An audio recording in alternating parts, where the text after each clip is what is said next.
아들의 학교폭력 파문이 불거진 정순신 경찰 국가수사본부장이 임명 발표 하루 만에 낙마했습니다. 비판 여론이 커지자 흠결을 갖고 경찰 수사를 지휘하는 중책을 맡을 수 없었다면서 뒤늦게 자진 사퇴했습니다. 김태원 기자입니다.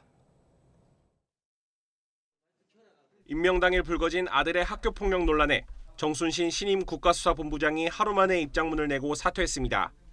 자신의 아들 문제로 국민이 걱정하는 상황이 생겼고 이런 흠결을 가지고서는 국가수사본부장이라는 중책을 도저히 수행할 수 없다는 뒤늦은 결론에 이르게 됐다는 겁니다.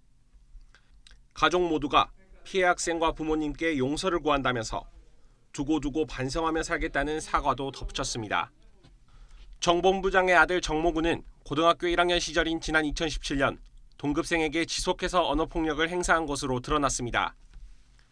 기숙사에서 같은 방을 쓰던 피해자에게 돼지, 냄새난다, 사료나 먹으라와 같은 모욕적인 표현을 지속해서 썼습니다. 이듬해 학교폭력자치위원회에서 가해 사실이 확인되고 전학 처분이 내려졌습니다.